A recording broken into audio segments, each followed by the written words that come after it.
नमस्कार। दोपहर समाचार में आपका स्वागत है।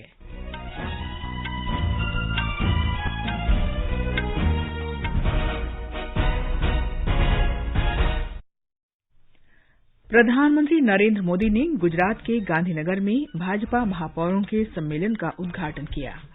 श्री मोदी ने जीवन सुगम बनाने को प्राथमिकता देते हुए जन केंद्रित विकास पर ध्यान देने को कहा। निर्वाचन आयोग ने राजनीतिक दलों के लिए नकद चंदे की सीमा तय करने का सुझाव दिया। भारत और मिस्र रक्षा क्षेत्र में आपसी सहयोग बढ़ाने के प्रस्तावों की पहचान करने पर सहमत।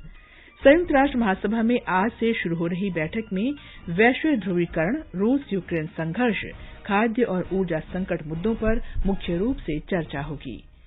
राष्ट्रपति द्रौपदी मुर्मू ने 8 भारतीय प्रौद्योगिकी संस्थानों में निदेशकों के पदों पर नियुक्ति को मंजूरी दी। भारत में पिछले 8 वर्ष में घरेलू यात्रियों की संख्या दोगुनी हुई। बिहार में बिजली गिरने और वर्षा से जुड़ी घटनाओं में मरने वालों की संख्या बढ़कर 36 हुई।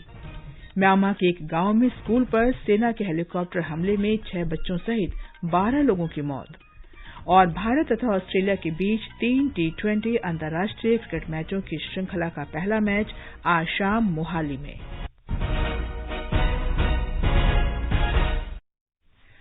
दोपहर समाचार में विशाल शर्मा के साथ मैं कनकलता। प्रधानमंत्री नरेंद्र मोदी ने भारतीय जनता पार्टी शासित नगर निगमों के महापौरों से आग्रह किया है कि वे अपने शहरों के समग्र विकास पर ध्यान दें और जीवन को सुगम बनाने को प्राथमिकता दें। श्री मोदी गुजरात के गांधीनगर में भाजपा मेयर सम्मेलन को वीडियो कॉन्फ्रेंस के माध्यम से संबोधित कर रहे थे। प्रधानमंत्री ने महापौरों से अपने शहरों में जन भागीदारी से लोगों की भलाई के कार्य करने को कहा है। आजादी के अमृतकाल में अगले 25 वर्ष के लिए भारत के शहरी विकास का एक रोडमैप बनाने में भी इस सम्मेलन की बड़ी भूमिका है। हमारे देश के नागरिकों ने बहुत लंबे शहरों के विकास को लेकर भाजपा पर जो विश्वास रखा है, उसे निरंतर बनाए रखना हम सभी का दायित्व है। श्री मोदी ने कहा कि नगर निगमों से लोगों का सीधा संबंध है, इसलिए महापौरों की ये जिम्मेदारी है कि वे नागरिकों का विश्वास जीतें। सामान्य नागरिक का संबंध अगर सरकार नाम की किसी व्यवस्था से सबसे पहले आता है तो पंचायत से आता है, नगर पंचायत से आता है, नगर पालिका से आता है, महानगर पालिका से आता है। सामान्य मानवीय का जीवन का रोजमर्रा का संबंध आप ही के लोगों की जिम्मे है और इसलिए इस प्रकार के विचार विमर्श का महत्व बहुत बढ़ जाता है। हमारे देश के नागरिकों ने बहुत लंबे सर से शहरों के विकास को लेकर भाजपा पर जो विश्वास रखा है, उसे निरंतर बनाए रखना, उसे बढ़ाना हम सभी का दायित्व है। प्रधानमंत्री ने मेयरों से नियोजित शहरी विकास, आर्थिक क्षेत्र का निर्माण, शहरों में बेहतर परिवहन व्यवस्था और आवास तथा स्वच्छता पर ध्यान केंद्रित करने को कहा है। प्रधानमंत्री ने कहा, वर्ष 2014 से पहले देश में मात्र 250 किलोमीटर मेट्रो रेल नेटवर्क था, जो आज बढ़कर 775 किलोमीटर हो गया है। उन्होंने कहा कि देश में 1000 किलोमीटर से अधिक मेट्रो नेटवर्क का काम चल रहा है।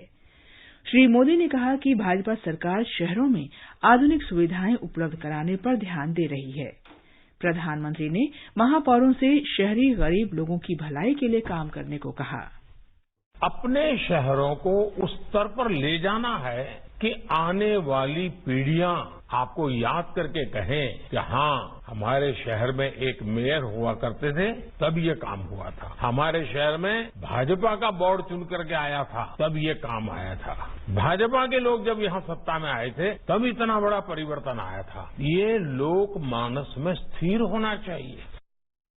सम्मेलन में भारतीय जनता पार्टी के अध्यक्ष जगत प्रकाश नड्डा, गुजरात के मुख्यमंत्री भूपेंद्र पटेल और प्रदेश भाजपा अध्यक्ष CR पाटिल मौजूद थे। देश भर से भाजपा शासित नगर निगमों के 100 से अधिक महापौर और उप महापौर सम्मेलन में हिस्सा ले रहे हैं। निर्वाचन आयोग ने राजनीतिक दलों को दिए जाने वाले नकद चंदे की सीमा तय करने का सुझाव दिया है। कानून मंत्री किरेन रिजिजू को लिखे एक पत्र में मुख्य निर्वाचन आयुक्त राजीव कुमार ने कुछ संशोधन करने की सलाह दी है। पारदर्शिता और जवाबदेही बढ़ाने के लिए ये निर्णय लिया गया है। आधिकारिक सूत्रों ने बताया है कि आयोग ने गुप्त राजनीतिक चंदे की सीमा को 20,000 रुपए से घटाकर 2,000 रुपए करने का प्रस्ताव किया है।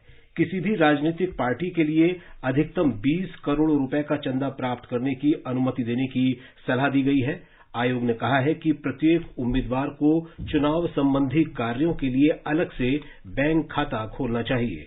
वर्तमान में चुनावी खर्चों के लिए अलग से बैंक खाता खुलवाना निर्देशों का एक हिस्सा है, लेकिन निर्वाचन आयोग अब इसे चुनाव संबंधी नियमों का अनिवार्य हिस्सा बनाना चाहता है।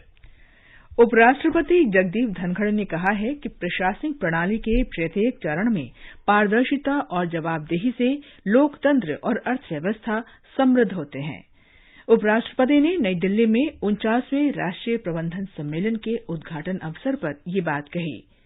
उन्होंने कहा कि औद्योगिक जगत के प्रमुख व्यक्ति अर्थव्यवस्था की कार्यक्षमता बढ़ाने में महत्वपूर्ण भूमिका निभाते हैं।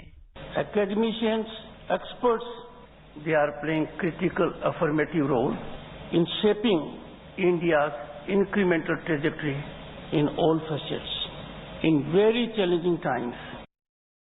श्री धनखड़ ने कहा कि भारत उन प्रमुख वैश्विक देशों में से एक है जो शिक्षा, व्यापार और प्रशासनिक कार्यों में डिजिटल प्रौद्योगिकी का इस्तेमाल करते हैं। उपराष्ट्रपति ने कहा कि देश इस वर्ष के अंत में G20 समूह की अध्यक्षता करेगा और इससे भारत को वैश्विक अर्थव्यवस्था तथा राजनीतिक एजेंडे को नया रूप देने का अवसर मिलेगा। उन्होंने कहा कि कृषि क्षेत्र के उत्थान में भारत के उद्योग जगत की महत्वपूर्ण भूमिका है। उन्होंने ये भी कहा कि यदि किसान आगे बढ़ता है तो देश आगे बढ़ता है। नागर विमानन मंत्री ज्योतिरादित्य सिंधिया ने कहा है कि देश में पिछले 8 वर्ष में घरेलू यात्रियों की संख्या दोगुनी हो गई है। श्री सिंधिया ने नई दिल्ली में 49वें राष्ट्रीय प्रबंधन सम्मेलन में ये जानकारी दी। वर्ष 2013-14 में घरेलू यात्रियों की कुल संख्या 7 करोड़ 30 लाख थी, जो अब बढ़कर 14 करोड़ 40 लाख हो चुकी है। श्री सिंधिया ने कहा कि पिछले 8 साल में हवाई अड्डों की संख्या भी 74 से बढ़कर 141 हो गई है। As far as civil aviation is concerned, the whole paradigm has changed, and therefore the demand as a sector has grown. In 2013-14, total number of travelers in India were close to 73 million. We are today at 144 million, which means that in 7-8 years we have doubled the number of travelers. International. 13-14 we were at 37 million. We are today at 60 million. Shri Scindia ने कहा कि सरकार अंतिम छोर तक हवाई connectivity प्रदान करने के लिए छोटे हवाई अड्डे बनाने पर विचार कर रही है। उन्होंने कहा कि सरकार हवाई संपर्क बढ़ाने के लिए एक नई हेलीकॉप्टर नीति भी लेकर आई है। वित्त और कॉरपोरेट कार्य मंत्री निर्मला सीतारामन ने कहा है कि भारत सौर तथा पवन ऊर्जा क्षेत्र में तेजी से आगे बढ़ रहा है। सुश्री सीतारामन आज मुंबई में वैश्विक फिनटेक सम्मेलन को वर्चुअल माध्यम से संबोधित कर रही थीं। उन्होंने कहा कि सरकार अक्षय ऊर्जा को बढ़ावा देने के लिए प्रतिबद्धता के साथ कार्य कर रही है। वित्त मंत्री ने कहा कि भारत में स्थायी रूप से वित्तीय समावेशन 4 माध्यमों से लाया गया है। इनमें उपस्थिति रहित, कागज रहित, नकदी रहित और विशेष स्वीकृति रहित चरण शामिल हैं। वित्त मंत्री ने कहा कि देश में सबका साथ सबका विकास का विचार प्रौद्योगिकी के कारण संभव हुआ है। उन्होंने कहा कि प्राकृतिक गैस की उच्च लागत के कारण कई देश कोयले से उत्पन्न बिजली की ओर वापस लौट रहे हैं। सड़क परिवहन तथा राजमार्ग मंत्री नितिन गडकरी ने कहा है कि देश को सतत विकास के साथ साथ पारिस्थितिकी तंत्र और पर्यावरण की सुरक्षा की भी आवश्यकता है। श्री गडकरी आज नई दिल्ली में जलवायु उद्देश्यों पर आधारित कार्यक्रम को संबोधित कर रहे थे। उन्होंने कहा कि भारत 14 से 16 लाख करोड़ रुपए का जीवाश्म ईंधन आयात करता है, जो कि देश पर पर्यावरणीय बोझ के साथ साथ आर्थिक भार भी है। श्री गडकरी ने कहा कि प्रधानमंत्री नरेंद्र मोदी के आत्मनिर्भर भारत दृष्टिकोण को साकार करने के लिए आयात में कमी लाने के विकल्प खोजना वर्तमान समय की आवश्यकता है। In the country, we have fossil fuel we are using. Recently, the use of fossil fuel, we are spending at least 40 to 16 lakh crores on import of fossil fuel. That is not only ecology and environment problem, but this is also an economic problem. And that is the reason that we need to find out option on it. And that is the need of the country. And we need to reduce imports. We need to increase our exports. Without that, we cannot make Atmanirbhar Bharat. Shri Gadkari ने आत्मनिर्भर भारत के लिए 4 स्तंभों को महत्वपूर्ण बताया। ये प्रौद्योगिकी, आर्थिक व्यवहार्यता, कच्चे माल की उपलब्धता और उत्पाद की विपणन क्षमता के रूप में मौजूद है। श्री गडकरी ने अनुसंधान संगठनों से अपशिष्ट सामग्री प्रबंधन और कार्बन उत्सर्जन से निपटने के लिए 100% नए नवाचारों का पता लगाने का भी आग्रह किया। राष्ट्रपति द्रौपदी मुर्मू ब्रिटेन की महारानी एलिजाबेथ द्वितीय के अंतिम संस्कार में शामिल होने के बाद आज दिल्ली लौट आईं। वे ब्रिटेन के 3 दिन के दौरे पर थीं। अंतिम संस्कार में विश्व के 500 नेता शामिल हुए। ये समाचार हमारी वेबसाइट newsonair.com/hindi और हमारे mobile app news on AIR पर भी उपलब्ध हैं। सुनो ना, हाँ? सोच रहा हूँ अपना बिजनेस क्यों न बढ़ा लूं। तो रोका किसने है? हाँ? रोका तो किसी ने नहीं, पर समझ नहीं आ रहा कि मदद किससे मांगूं। मुझसे। तुमसे? तो अच्छा बताओ फिर। आकाशवाणी है ना, मैंने सुना है उसका नेटवर्क देश भर में फैला है। पर उससे मेरा क्या फायदा? देखो, फायदा है, जिस शहर में चाहो विज्ञापन की मदद से उपभोक्ताओं तक पहुंच जाओ। पर अब ये भी तो बता दो कि आकाशवाणी से संपर्क कैसे करूं? बहुत आसान है, मैं बताती हूँ। नंबर नोट करो, 870-001-4242। ओ, 870-001-4242। लो, अभी फोन लगाता हूँ 870-001-4242 पर।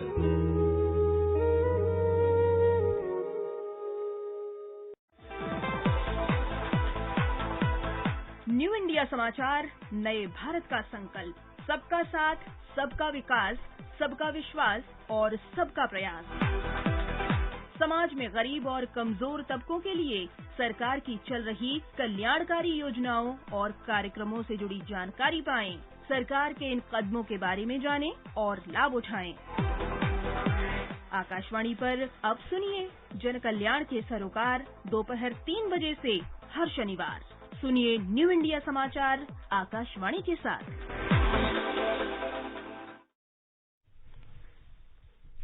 दोपहर समाचार में आपका फिर स्वागत है। भारत और मिस्र समयबद्ध तरीके से रक्षा क्षेत्र में आपसी सहयोग बढ़ाने के उद्देश्य से प्रस्तावों की पहचान करने पर सहमत हुए हैं। रक्षा मंत्री राजनाथ सिंह ने कल काहिरा में मिस्र के रक्षा मंत्री जनरल मोहम्मद जकी के साथ द्विपक्षीय वार्ता की। इस दौरान दोनों देशों के बीच रक्षा कार्यक्रमों के विस्तार के लिए कई मुद्दों पर व्यापक विचार विमर्श किया गया। दोनों नेताओं ने रक्षा कर्मियों के प्रशिक्षण के आदान प्रदान और आतंकवाद के खिलाफ जवाबी कार्रवाई के लिए संयुक्त युद्धाभ्यास कार्यक्रम को बढ़ाने पर सहमति प्रकट की। रक्षा मंत्रियों ने क्षेत्रीय सुरक्षा पर विचार विमर्श किया और स्थिर विश्व के लिए भारत तथा मिस्र के योगदान पर चर्चा की। श्री राजनाथ सिंह ने ट्वीट संदेश में कहा कि इस पहल से भारत और मिस्र के संबंधों को नई गति तथा दिशा मिलेगी। उन्होंने मिस्र के रक्षा मंत्री को भारत अफ्रीका डिफेंस डायलॉग और अगले महीने गांधीनगर में होने वाले 12वें डिफेंस एक्सपो में भाग लेने के लिए आमंत्रित किया। विश्व नेता आज से संयुक्त राष्ट्र महासभा की बैठक में व्यापक विचार विमर्श शुरू करेंगे। वैश्विक ध्रुवीकरण, रूस यूक्रेन संघर्ष, खाद्य और ऊर्जा संकट, आर्थिक संकट और प्राकृतिक आपदाओं पर मुख्य रूप से चर्चा होगी। इस वर्ष बैठक का विषय है आमूल परिवर्तन क्षण, चुनौतियों से निपटने के लिए रूपांतरकारी समाधान। बैठक के दौरान संयुक्त राष्ट्र सुरक्षा परिषद में सुधार पर नए सिरे से ध्यान दिया जाएगा। सुधार पर केंद्रित 2 बैठकों के दौरान विदेश मंत्री एस जयशंकर के एजेंडे में ये विषय प्राथमिक रहेगा।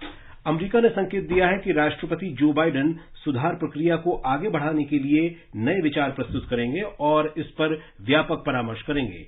डॉक्टर एस जयशंकर शनिवार को बैठक में भारत का पक्ष रखेंगे।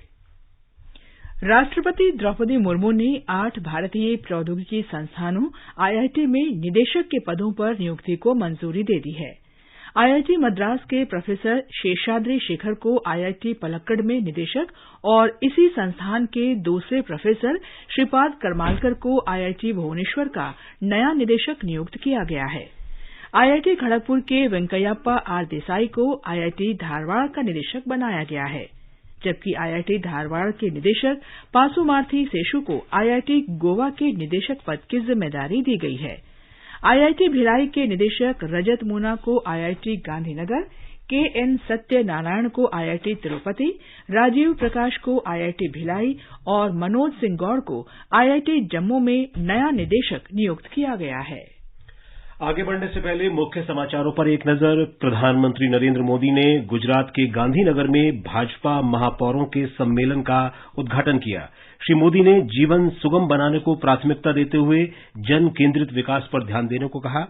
निर्वाचन आयोग ने राजनीतिक दलों के लिए नकद चंदे की सीमा तय करने का सुझाव दिया।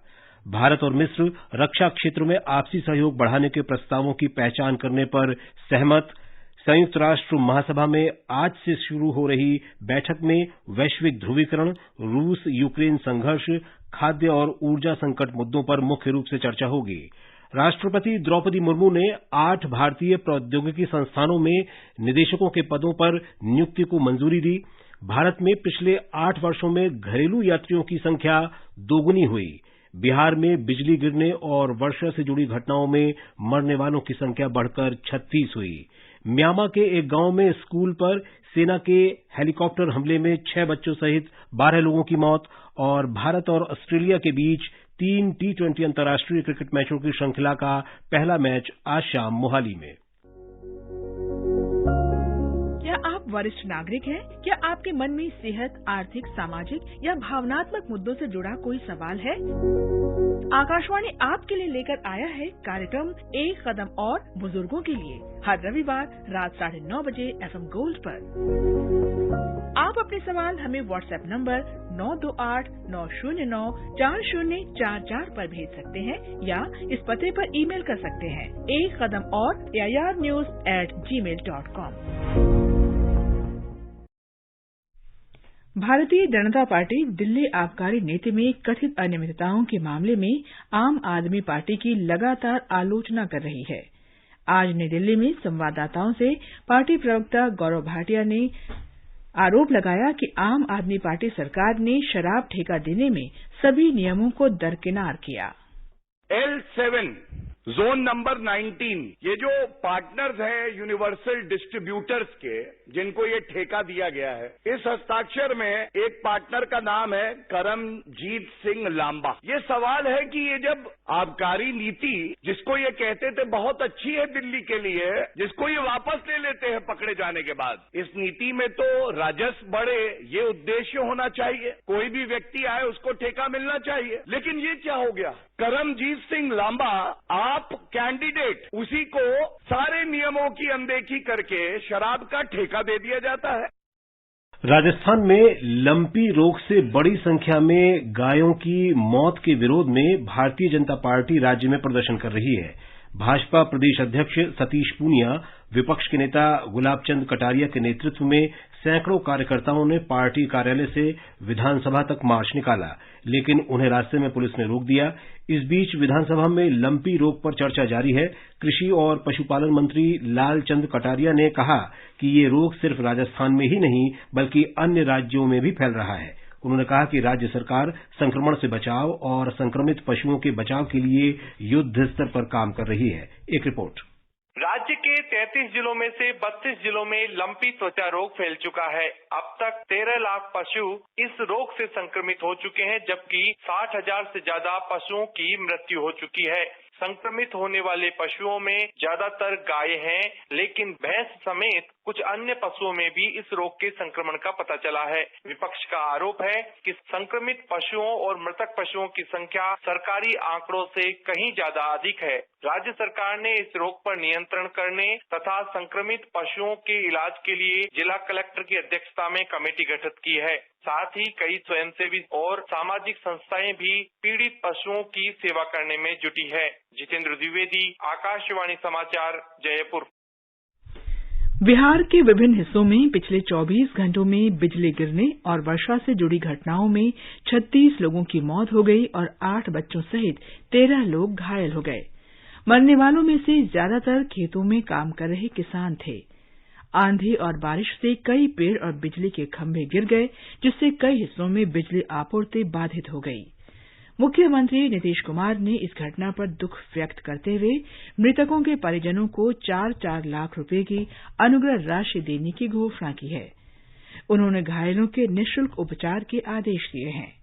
मुख्यमंत्री ने लोगों से बिजली कड़कने के दौरान सतर्क रहने की अपील की है। उत्तर प्रदेश के नोएडा में आज सुबह दीवार गिरने की घटना में 4 लोगों की मौत हो गई और 9 घायल हो गए। घटना नोएडा सेक्टर 21 स्थित जलवायु विहार सोसाइटी की है। गौतम बुद्ध नगर के जिलाधिकारी सुहास एल.वाई. ने संवाददाताओं से कहा कि नोएडा प्राधिकरण ने जल निकासी मरम्मत कार्य का ठेका दिया था। ईंट निकालते समय मजदूरों पर दीवार गिर गई। गौतम बुद्ध नगर के पुलिस आयुक्त आलोक सिंह ने बताया कि 9 लोगों को इलाज के लिए अस्पताल में भर्ती कराया गया है। राष्ट्रीय आपदा मोचन बल और फायर ब्रिगेड की टीमें बचाव और तलाश अभियान में लगी हैं। श्री सिंह ने कहा कि प्राथमिकी दर्ज कर मामले में कार्रवाई की जाएगी। ये समाचार आकाशवाणी से प्रसारित किए जा रहे हैं। ताजा समाचार जानने के लिए आप हमारे Twitter handle @AIR News Hindi को फॉलो कर सकते हैं।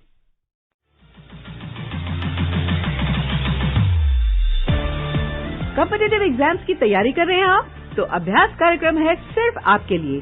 ऑल इंडिया रेडियो की इस पेशकश में आपके भेजे सवाल व्हाट्सएप नंबर 9289094044 या ईमेल abhyas.airnews@gmail.com का जवाब एक्सपर्ट देंगे शनिवार रात 9:30 बजे। इस वर्ग का विषय है भूगोल, फिजिकल ज्योग्राफी एंड मॉनसून। प्रश्न 21 सितंबर तक हमें प्राप्त होने चाहिए। आपका अभ्यास हमारा प्रयास।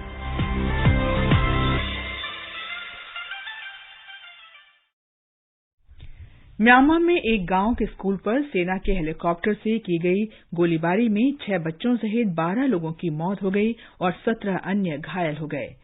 स्थानीय मीडिया के अनुसार ये हमला शुक्रवार को मध्य सगाइंग क्षेत्र के लेट यॉटकोन गांव में हुआ, जिसका ब्यौरा रविवार को प्राप्त हुआ।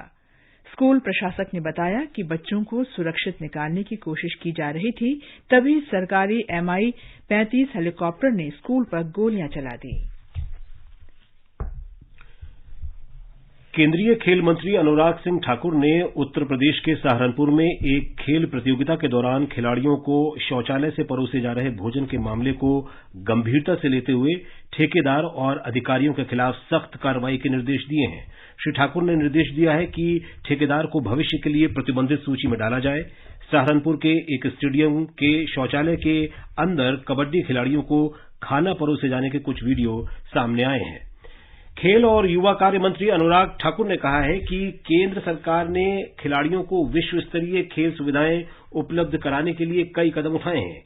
खेलों में डिजिटलीकरण और इंडियन प्रीमियर लीग की शुरुआत करने जैसी मोदी सरकार की उपलब्धियों का उल्लेख करते हुए श्री अनुराग ठाकुर ने कहा कि खेलो इंडिया के अंतर्गत देश भर में 1000 केंद्र स्थापित किए जा रहे हैं। वे आज अमृतसर में गुरु नानक देव विश्वविद्यालय के 52वें वार्षिक खेल सम्मान समारोह की अध्यक्षता कर रहे थे। भारत और ऑस्ट्रेलिया के बीच 3 T20 अंतर्राष्ट्रीय क्रिकेट मैचों की श्रृंखला का पहला मैच आज मोहाली में खेला जाएगा। मैच शाम 7:30 बजे से शुरू होगा। इस श्रृंखला के बाद भारत 28 सितंबर से दक्षिण अफ्रीका के साथ भी 3 T20 क्रिकेट मैच खेलेगा। भारत का सबसे बड़ा लोक सेवा प्रसारक आकाशवाणी देश की स्वतंत्रता के बाद पिछले 75 वर्षों से करोड़ों लोगों तक सूचना और समाचार पहुंचा रहा है। आकाशवाणी समाचार आजाद भारत की बात आकाशवाणी के साथ श्रृंखला में स्वाधीनता के 75 वर्ष पूरे होने का उत्सव मना रहा है। ये कार्यक्रम आकाशवाणी के माध्यम से जीवन के विभिन्न क्षेत्रों में स्वाधीनता के बाद भारत की विकास यात्रा के बारे में जानकारी देता है। आज की कड़ी में हम बात करेंगे नागरिक उड्डयन मंत्रालय की क्षेत्रीय संपर्क योजना उड़ान, उड़े देश का आम नागरिक के बारे में।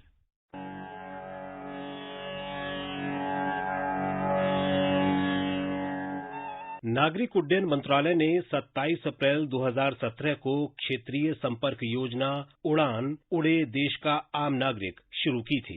प्रधानमंत्री नरेंद्र मोदी ने कहा था कि इस योजना का उद्देश्य उड़े देश का आम नागरिक परिकल्पना को साकार करने के लिए टीयर 1 और टीयर 2 शहरों में उन्नत नागरिक उड्डयन बुनियादी ढांचा और हवाई संपर्क स्थापित करके आम नागरिक की आकांक्षाओं को पूरा करना है। हवाई यात्रा के लिए, एविएशन फील्ड के लिए विश्व में सबसे ज्यादा अवसर कहीं है तो भारत में। बहुत पहले हमारी सोच ये बनी थी कि हवाई यात्रा ने ये राजा महाराजाओं का ही विषय है। इतना बड़ा देश है, इतनी संभावनाएं हैं, विश्व का ध्यान है, एक एविएशन पॉलिसी बनाए, कसौटी पर कसे, सारे स्टेक होल्डर्स को उसमें विश्वास में ले और नीति के आधार पर इसके एक्सपांशन की एक डिजाइन तैयार करें। मुझे खुशी है कि आजादी के बाद पहली बार देश में एविएशन पॉलिसी बनाने का सौभाग्य हमारी सरकार को मिला। एविएशन को मैं किस रूप में देखता हूँ, गरीब व्यक्ति की एक पहचान है, वो हवाई चप्पल पहनता है कि मैं चाहता हूँ कि हवाई जहाज में हवाई चप्पल वाले लोग दिखाई दे, और आज ये संभव हो रहा है। इस योजना को क्षेत्रीय विमानन बाजार में तेजी लाने के लिए तैयार किया गया था, जिससे आम जनता के लिए हवाई यात्रा को किफायती बनाकर क्षेत्रीय हवाई संपर्क को व्यावहारिक बनाया जा सके। उड़ान के दूसरे चरण में पर्वतीय, पूर्वोत्तर राज्यों और द्वीपीय राज्यों पर ध्यान केंद्रित किया गया। योजना का तीसरा चरण सी प्लेन के संचालन के लिए एयरोड्रोम विकसित करने पर केंद्रित है। उड़ान योजना के चौथे चरण में क्षेत्रीय केंद्रों के विकास के लिए छोटे हवाई मार्गों पर ध्यान दिया गया है। पिछले 5 वर्षों में उड़ान योजना से देश में क्षेत्रीय हवाई संपर्क में उल्लेखनीय वृद्धि हुई है। 2014 में 74 हवाई अड्डे परिचालन में थे। इस योजना से ये संख्या अब बढ़कर 141 तक हो गई है। उड़ान योजना के तहत 68 ऐसे गंतव्यों को जोड़ा गया है जहां हवाई संपर्क की सुविधा कम थी या उपलब्ध नहीं थी। योजना के अंतर्गत 425 नए हवाई मार्ग शुरू किए गए। उड़ान ने देश भर में 29 से अधिक राज्यों और केंद्र शासित प्रदेशों को हवाई संपर्क की सुविधा प्रदान की है। 4 अगस्त 2022 तक 1 करोड़ से अधिक यात्रियों ने इस योजना का लाभ उठाया है। इस योजना ने क्षेत्रीय स्तर पर सेवाएं दे रही घरेलू विमानन कंपनियों को अपनी परिचालन गतिविधियां बढ़ाने के लिए एक आवश्यक मंच भी प्रदान किया है। उड़ान ने भारतीय विमानन उद्योग के काया पलट में बड़ी भूमिका निभाई है। योजना से विभिन्न हितधारकों को लाभ हुआ है। यात्रियों को हवाई संपर्क का लाभ मिला है और विमानन कंपनियों को क्षेत्रीय मार्गों पर परिचालन के लिए रियायतें मिली हैं। योजना से ऐसे क्षेत्रों के विकास के लिए हवाई संपर्क का प्रत्यक्ष और अप्रत्यक्ष लाभ मिला है जहां हवाई संपर्क सुविधा उपलब्ध नहीं थी। मार्च 2020 में कोविड महामारी के दौरान उड़ान लाइफलाइन पहल से देश के विभिन्न हिस्सों में लगभग 1000 टन माल और आवश्यक चिकित्सा सेवाओं के परिवहन के लिए 588 उड़ानों को संचालित करने में मदद मिली। कृषि उत्पादों के परिवहन में किसानों की सहायता के लिए अंतर्राष्ट्रीय और राष्ट्रीय मार्गों पर अगस्त 2020 में कृषि उड़ान योजना शुरू की गई थी।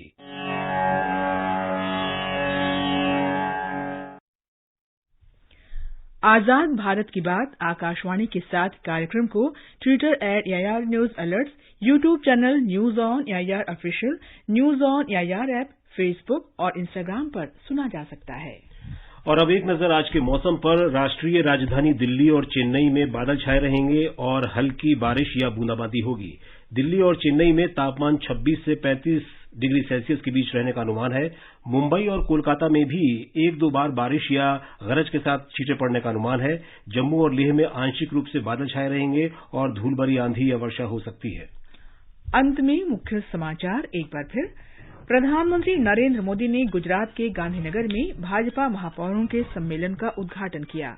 श्री मोदी ने जीवन सुगम बनाने को प्राथमिकता देते हुए जन केंद्रित विकास पर ध्यान देने को कहा। निर्वाचन आयोग ने राजनीतिक दलों के लिए नकद चंदे की सीमा तय करने का सुझाव दिया।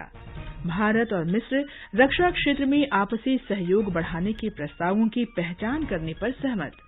संयुक्त राष्ट्र महासभा में आज से शुरू हो रही बैठक में वैश्विक ध्रुवीकरण, रूस यूक्रेन संघर्ष, खाद्य और ऊर्जा संकट मुद्दों पर मुख्य रूप से चर्चा होगी। राष्ट्रपति द्रौपदी मुर्मू ने 8 भारतीय प्रौद्योगिकी संस्थानों में निदेशकों के पदों पर नियुक्ति को मंजूरी दी। भारत में पिछले 8 वर्ष में घरेलू यात्रियों की संख्या दोगुनी हुई। बिहार में बिजली गिरने और वर्षा से जुड़ी घटनाओं में मरने वालों की संख्या बढ़कर 36 हुई और भारत तथा ऑस्ट्रेलिया के बीच 3 T20 अंतर्राष्ट्रीय क्रिकेट मैचों की श्रृंखला का पहला मैच आज शाम मोहाली में। इसके साथ ही दोपहर समाचार का ये अंक समाप्त हुआ। नमस्कार।